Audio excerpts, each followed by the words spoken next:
안녕하세요. 원피스 도서관 원도입니다. 오늘은 원피스 1127화 내용을 소개해드리려고 합니다.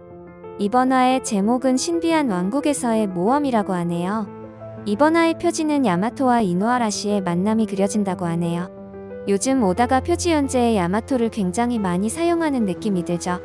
지난 챕터의 마지막에서 나미가 홀로 레고 형태의 공간에 남겨지며 끝이 났던 것을 기억하시나요? 이번 화에서 나미는 모든 것이 레고 조각으로 만들어진 거대한 성 안에 홀로 남겨진 자신을 발견하게 됩니다. 심지어 그 성의 모든 동물과 식물들도 레고로 되어 있다고 합니다. 그리고 이 성의 위치는 엘바프의 위치에 있다고 합니다. 엘바프에 존재하는 능력자에 의해서 이런 현상이 발생했다고 보는 게 맞다고 보이네요. 그리고 혼자 깨어난 나미는 무슨 영문인지 알지 못하며 주변을 살피고 이때 거대한 벌레 무리가 등장합니다. 나미는 거대한 벌레들로부터 도망치기 시작하고 이때 주변에 우솝이 있다는 사실을 발견하는데요. 우솝은 거대한 고양이의 모양을 하고 있는 상대에게 공격을 당하고 있습니다. 나미는 우솝과 거대한 고양이가 싸우고 있는 장면을 목격하고 소리를 지릅니다. 나미와 우솝은 힘을 합쳐 거대 고양이와 싸우려 하지만 우솝은 거대한 고양이의 강력한 공격에 날아가 버립니다. 이 고양이는 우솝을 날려버린 후 거대한 사자로 외형을 변경하는데요. 거대한 사자는 다시 한번 우솝과 나미를 추격하기 시작합니다. 추격당하는 나미와 우솝의 상황이 위급해지고 이 두 명은 죽을지도 모른다는 공포에 빠지게 됩니다. 하지만 이때 등장하는 루피와 조로 그리고 상디 이들은 서로 힘을 합쳐 거대한 사자를 공격하고 거대한 사자는 쓰러집니다. 오랜만에 밀짚모자 일행들의 합동 공격을 볼 수 있다고 합니다.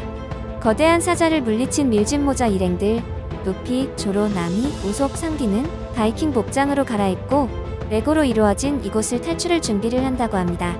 이곳을 성공적으로 탈출할지는 아직 알 수는 없습니다. 하지만 이곳을 바로 탈출한다면 엘바프에서 기다리고 있던 실루엣의 남자를 만나게 될 것입니다. 이 남자의 정체는 크게 두 명으로 압축되고 있는 상황에서 샹크스와 스코포가반으로 의견이 모이고 있는데요. 샹크스는 서사는 좋지만 피드와 전투 후 이미 출항했을 가능성이 높기 때문에 실루엣의 모양으로 스코포가반을 많이 이야기하고 있습니다. 스코포가반이 과연 엘바프에서 루피 일행들을 맞이할 자격이 있는가에 대해서 여러분들은 이해되시나요? 하지만 베가펑크가 에그헤드에서 마지막에 남긴 말 중에서 로저의 적단의 잔당들만이 오직 모든 것을 알고 있다고 하였습니다. 이 부분의 자격에서만 본다면 스코포가반 역시 충분한 자격은 있죠. 하지만 로저의 적단의 2인자인 레일리가 아직 존재하기 때문에 저는 개인적으로 그래도 레일리라면 더 몰입감이 높지 않았을까 하는 생각이 지워지지 않네요. 여러분 과거 영상 기억나시나요? 스코포가반을 인정하지 않는 분들에 대해서 정말 중요한 내용을 보여드리려고 합니다. 스코포가반은 26년 전 3일 밤낮으로 동료들과 흰 수염 해적단을 상대로 싸웠을 만큼 강자입니다. 이때 코즈키 오뎅이 뛰어들어오자 실버즈 레일리와 함께 돌진을 막으려 나섰다는 점에서 코즈키 오뎅을 무서워하지 않을 만큼의 무력을 가졌다고 예측할 수 있죠.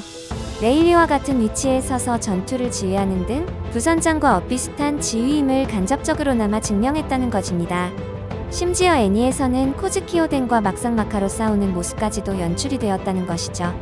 심지어 싸움이 끝난 뒤 처음에는 1년 단기 임대로 오로직 스노의 승선한 오뎅을 경계하는 모습을 보였지만 얼마 지나지 않아 동료로 인정했을 만큼 오뎅급으로 그렸다는 것입니다. 여러분 원피스 세계관에서 오뎅급이면 엄청난 강자임을 아셔야 합니다. 이후 항해를 통해 워터세븐, 데킬라울프, 어인섬, 모코모 공국을 거쳐 라프텔에 도달하면서 세계 일주에 성공하였습니다. 업적마저도 엄청난 대업을 가지고 있다는 것. 원피스의 면 없는 세상의 모든 것을 알고 있는 생존자입니다. 그리고 마지막 행적 역시 25년 전 로저의 적단이 해산을 선언하고 자리를 떠날 때 다른 선원들과 같이 엄청난 눈물을 보인 이후로는 행적이 전해지지 않고 있습니다. 특히 부선장이었던 레일리는 로저가 떠나기 직전 요한과 비슷한 말을 들었지만 가반은 특별히 무언가를 전해받진 못하는 점에서 레일리와의 갭은 분명히 존재합니다. 만약 가반의 전투력이 부족했다면 레일리랑 동일한 전선에서 함께 대치할 리가 없기 때문에 현 세대의 상황에 근접한 엄청난 전투력을 지녔을 것으로 판단할 수 있다는 것입니다. 게다가 선장인 로저와 오래 알고 지낸 사이라는 멘트에서 알 수 있듯 스코포가반 또한 그랜드라인의 종착지인 라프텔까지 가는 험난한 여정에서 크게 활약했을 것이며 당시 바다를 호령했던 사왕과 금사자 시키와의 싸움까지도 경험했으며 결론적으로 레일리와 함께 그랜드라인을 제패한 로저 해적단의 핵심 전력이라고 봐도 무방하며 해적단 내에서 로저, 레일리 뒤를 잇는 3인자 포지션으로 받아들여지고 있는 만큼 막강한 전투력을 보유하고 있을 것으로 보입니다. 그렇기 때문에 엘바프 에피소드를 이끌어갈 만한 자격이 충분히 있다는 것입니다. 그리고 엘바프에서는 로빈과 사우로의 만남을 굉장히 많이 기대하고 있는데요. 계속해서 공백의 100년에 대해서 깊은 곳까지 들어가기 위해서는 로빈과 사우로의 만남이 필수로 보이며 그 안에서 오다는 또다시 에그헤드처럼 회상의 방식을 사용할 것입니다. 사우로는 원피스 1114화에서 엘바프에 있는 것으로 추정되는 숲에 누워서 베가펑크의 방송을 듣고 있는 모습으로 나왔기 때문에 사우로가 죽었다는 여론은 의미가 없습니다.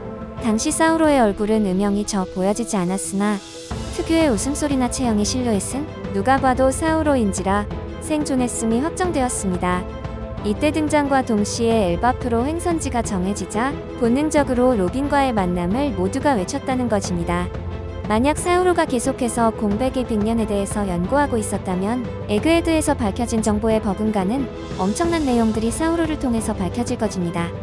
사우로와 스코포가반이 풀어줄 내용만 생각해봐도 이미 엘바프 에피소드가 너무 기대된다는 것이죠.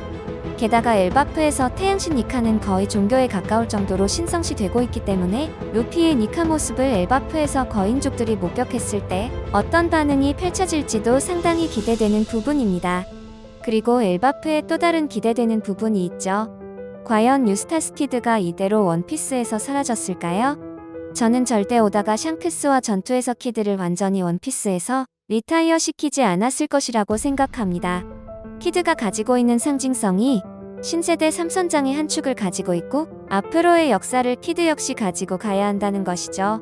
물론 아직은 이르다는 메시지를 샹크스에게 부탁한 것이죠.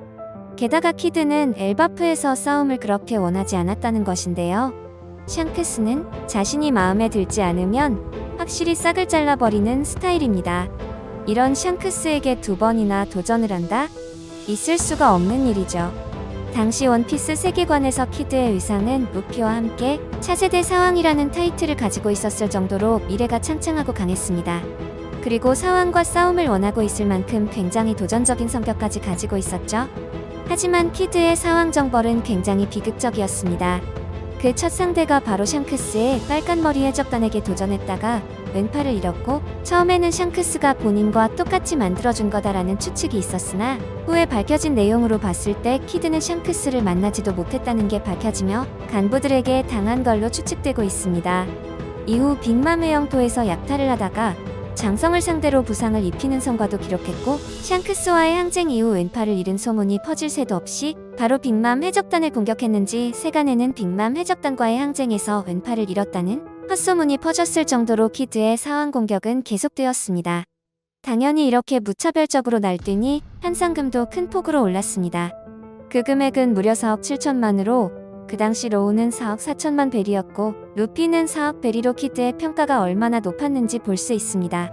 드디어 키드는 2부로 넘어오고 빅맘을 상대로 훌륭한 전투를 보여주며 각성의 단계까지 도달하였습니다. 키드의 입장에서는 이 정도면 이제 샹크스와 해볼 만한 상태라고 생각을 했을 것입니다. 카이도와 빅맘을 눈앞에서 경험하고 심지어 빅맘을 상대로 전면전을 이겨냈으니까요. 충분히 이해는 되는 부분이죠. 키드의 생사는 최종장에서 굉장히 중요하기 때문에 우리는 계속해서 주시해야 합니다. 저는 레고성을 빠르게 탈출하여 엘바프의 메인 스토리가 시작되었으면 좋겠는데요. 그리고 다음 주는 휴재입니다. 오늘 영상은 여기까지입니다. 재미있게 보셨거나 재미없게 보셨다면 구독, 좋아요, 알림 설정까지 사랑한다고요.